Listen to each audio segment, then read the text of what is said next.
Once upon a time, there was a fictional universe called the MCU. And what that was the Marvel Cinematic Universe. This was to be a movie series version of the Marvel Comics universe, as it was portrayed throughout their many comic book titles. And it began with Iron Man. And so you got superhero action and adventure and drama and yeah, comedy. But very well disciplined comedy in the form of the main character. Robert Downey Jr.'s portrayal of Tony Stark was that of a bit of an asshole, but a charming one, despite the flaws. And it worked. And people, despite all of that, rooted for the guy and all that stuff. But the action and adventure was there, and the stakes were very high. They were deadly serious. So there was a lot of serious moments, in spite of the bits of silliness here and there. And then, of course, Joss Whedon got involved, and his influence made it a little more silly through some of the other films, but there was still a bit of a discipline there. The main focus was, of course, the action and adventure and the deadly serious nature of it all. And then Guardians of the Galaxy happened. Now, Guardians of the Galaxy was one that really got pretty close to the point of parody of the characters. This version of the Guardians of the Galaxy, although the Guardians of the Galaxy, you only got a brief glimpse of the original Guardians of the Galaxy in the second movie. But Marvel Comics had already changed everything and made them more of a modern time, because the Guardians of the Galaxy was supposed to be the superheroes from the distant future. I guess it was sort of Marvel's answer to DC Comics' Legion of Superheroes, which were in the year 3000. Stuff like that. Guardians, as they were following through the story, the lineup was the characters they pulled from for their film. And since that was what was going on currently, there was a certain amount of sense to it. However, the comedic take on it was a bit more of its own thing. But it worked. It pretty much became a franchise unto itself for a lot of people who probably are more interested in just Guardians of the Galaxy than the whole Marvel story and that sort of thing. So with that in play, it became at least seen as a sign of the magic sauce to Marvel is silly comedy. That's what makes them work. And after two Thor movies that had their silliness in them, but at the same time, it was all very deadly serious about the action and the superhero adventure. For whatever reason, people really didn't like Dark World. It wasn't the greatest thing, but I didn't mind it as much as everyone else did. But a lot of people it's universally decided that it's not a good film, and something had to change. And so Ragnarok came along, which after seeing it, I saw it as Guardians of the Galaxy Part 3. Which is only soon to be released now, the actual one. But the tone and the approach to it and everything, none of the Guardians are featured in it, and it only stood to reason that after the end of Endgame, that Thor and the Guardians team up after they had rescued him in Infinity War and all that, because the tone and approach to those narratives had become the same, even though clearly Thor didn't start out that way.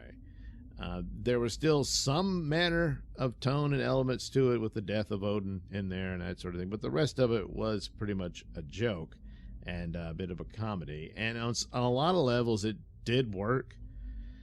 But I wasn't all that crazy about it, and there's other reasons. I mean, their take on Valkyrie was stupid, and so on and so forth. Jeff Goldblum was okay doing Jeff Goldblum as the Grandmaster, but that's not the Grandmaster, and stuff like that.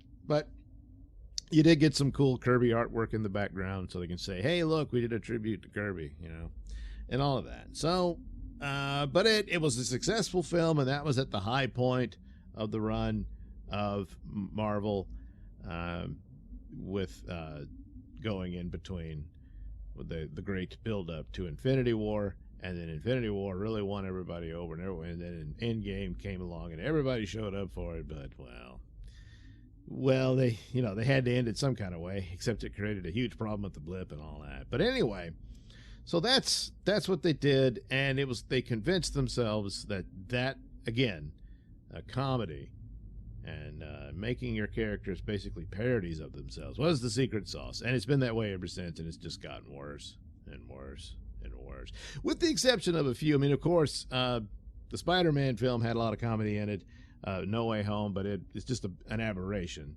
of how good it was, whereas all the other movies of Phase 4 were terrible. I guess the polar opposite of the comedic sauce and silliness was the Eternals. It's they did have silliness in it, but the Eternals was just so drained of life. There just was nothing there. So maybe that's the polar opposite. But everything else, yeah, silliness and all that.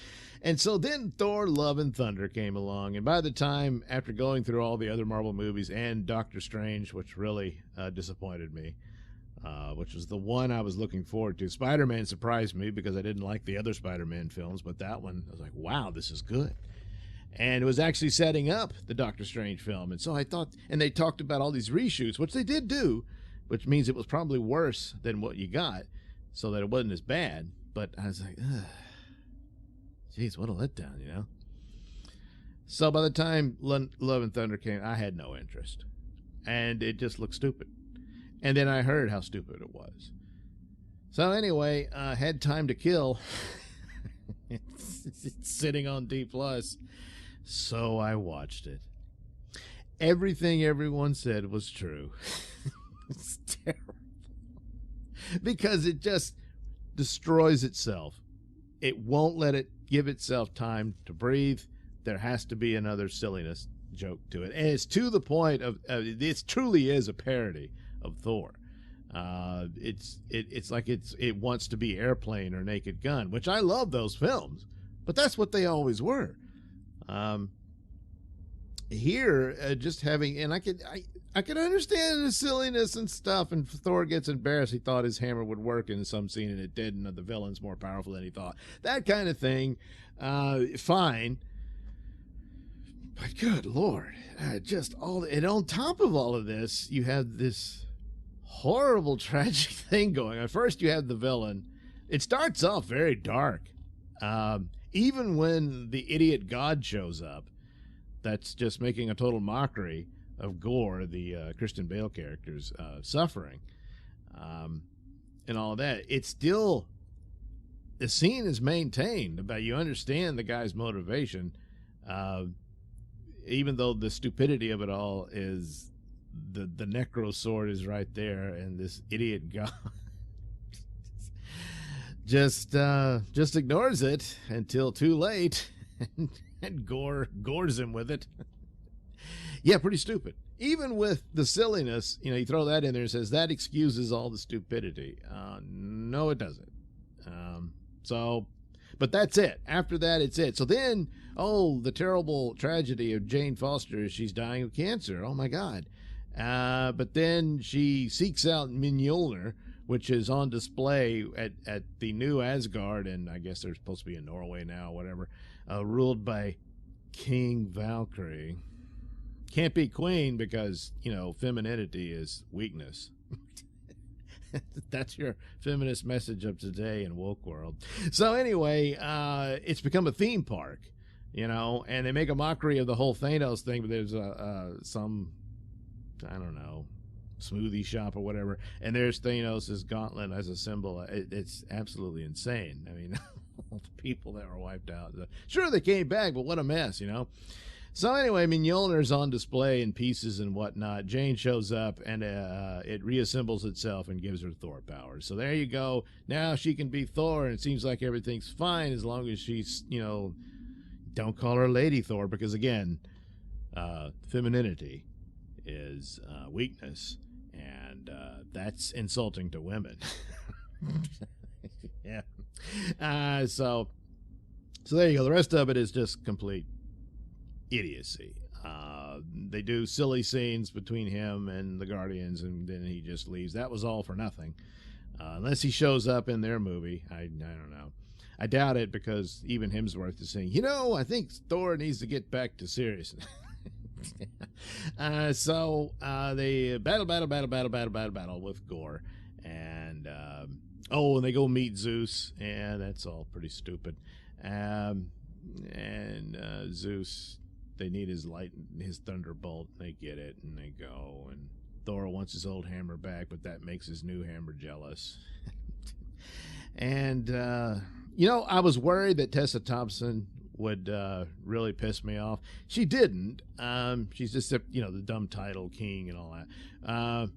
But she's just along for the ride, So didn't bother me as much as like in Ragnarok, So that was fine. Natalie Portman didn't bother me all that much. In fact, the only thing that bothered me is that you had these moments between her and Thor, and you think, that'll be the culmination of their relationship. They've been apart for so long and all this, and they never really got over each other. And no, we had to have a joke here and there and all that. And,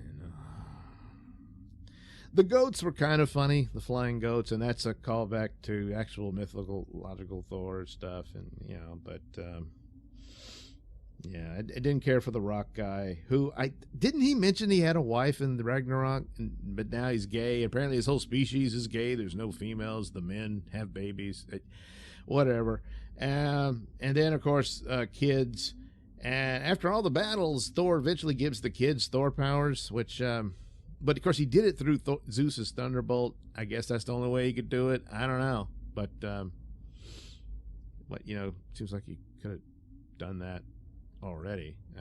Anyway, they did do a good rendition of Eternity, the entity. He doesn't say anything or anything, but he looks exactly, as close as you can get as the comic book version. So that was neat.